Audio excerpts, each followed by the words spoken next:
বন্ধুরা, সিআইডির গত পর্বে দেখেছি রাকিবকে হত্যা করা হয়েছিল, আর ডক্টর সালুকে কি এমন গুরুত্বপূর্ণ প্রমাণ দিল, চলো দেখে আসি।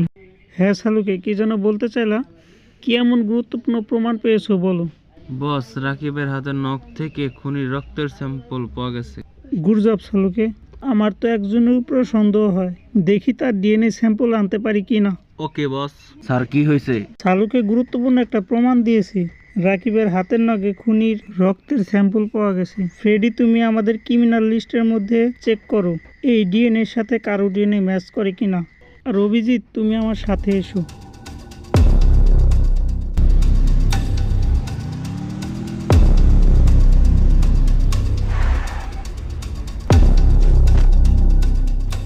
স্যার, এটা কার বাসা? এটা হচ্ছে রাকিবের বন্ধু আলিমের বাসা। ও আচ্ছা। অভিজিৎ, পুরো বাড়িটা তন্ন তন্ন করে খুঁজতে হবে। তুমি উপরের ঘরটা খুঁজো, আমি নিচের ঘরগুলো খুঁজি। কোনো প্রমাণ যেন বাদ না যায়। ওকে স্যার, ঠিক আছে।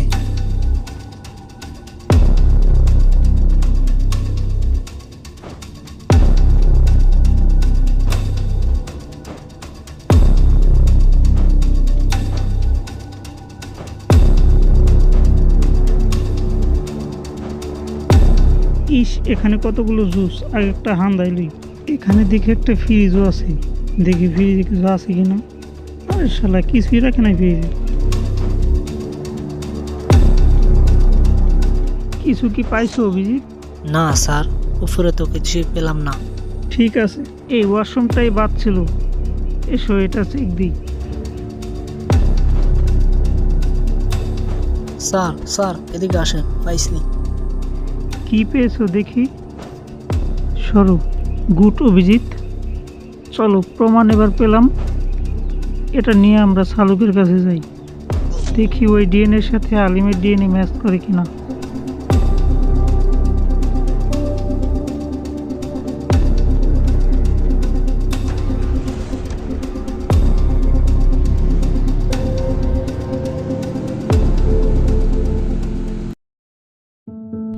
ডক্টর, আমরা কিছু আলিমের বাসা থেকে আলিমের ইউজ করা ব্রাশ পেয়েছি, এটা কি হবে?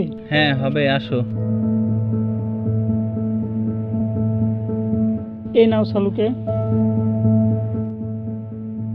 স্যার, আলিমের ডিএনএর সাথে কি ম্যাচ হবে? দেখা যাক হয় কিনা। বস, রাকিবের হাতের নখ থেকে যে রক্তের স্যাম্পল পেয়েছি সেটা আলিমের ডিএনএর সাথে ম্যাচ করেছে। আমার সন্দেহটাই ঠিক ছিল, বুঝলে অভিজিৎ। চলো, দ্রুত আলিমকে অ্যারেস্ট করতে হবে।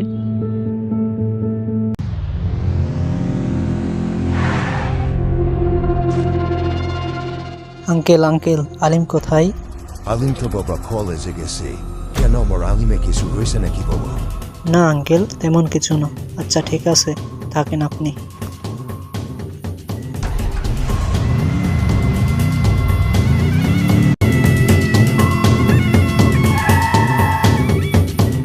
অভিজিৎ, আলিম যেন কোনোভাবে পলাতে না পারে, ঠিক আছে? ওকে স্যার, ঠিক আছে। ওদের কাছে জিজ্ঞাসা করো তো, দেখো আলিম কোথায়। তোমাদের কলেজে আলিমকে চেনো? আলিম কোথায় বলতে পারবা? অভিজিৎ, প্রিন্সিপালের কাছে জিজ্ঞাসা করি, চলো।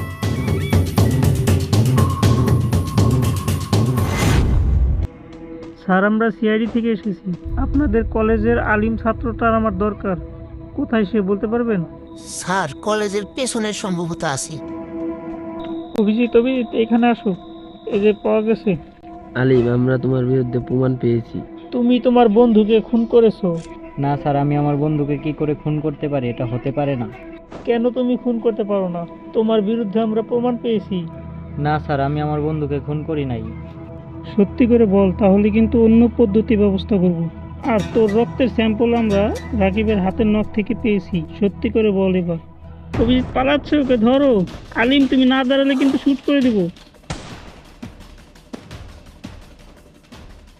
পালিয়ে কোনো লাভ নেই আলিম, তুমি অলরেডি ধরা পড়ে গেছো। স্যার, আমার ভুল হয়ে গেছে, এবারের মতো আমাকে মাফ করে দিন। তুমি ছোট কোনো অপরাধ করোনি যে তোমাকে ক্ষমা করে দেব। এটা ক্ষমা করার মতো কোনো অপরাধ না। তোমাকে তো শাস্তি পেতেই হবে। রাকিবের সাথে কি এমন শত্রুতা ছিল যে তাকে খুন করতে হলো? স্যার, কলেজ জীবনে আমি একটা মেয়েকে অসম্ভব ভালোবাসতাম। রাকিব ওর সাথে আমার ব্রেকআপ করিয়ে দিয়েছে। তাই সেদিন কলেজ থেকে ফেরার পথে ওকে নির্জন ব্রিজে নিয়ে যাই। বন্ধু, হঠাৎ তুই এই রাস্তায় এলি কেন? এই রাস্তাটা তো বেশি ভালো না। আরে সমস্যা নাই, গাড়ি থেকে নাম। কি বলবি বল। তুই কি ভুলে গেছিস? কোন বিষয় ভুলে গেছি বন্ধু? তুই আমার কত বড় ক্ষতি করেছিলি, ভুলে গেছিস? পুরনো কথা আবার কেন টেনে আনছিস? ওই মেয়েটা তোর জন্য সত্যি ভালো ছিল না। ওই কথা আমি কেন টেনে আনবো না? যে কাজ তুই করছিস ওটার প্রতিশোধ তো আমি নিবই। তুই এখন কি করতে চাচ্ছিস? তোকে মেরে আমি প্রতিশোধ নিব। এই ছোট্ট বিষয়ের জন্য তুই আমাকে মেরে ফেলতে চাস? এ আমাদের বন্ধুত্ব?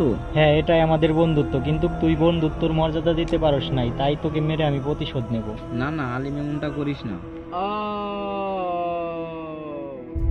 আমার জীবনের প্রথম ভালোবাসা, যেটা তুই নষ্ট করে দিছাস, তাই তোকে আমি মেরে ফেললাম, মাফ করে দিস আমাকে।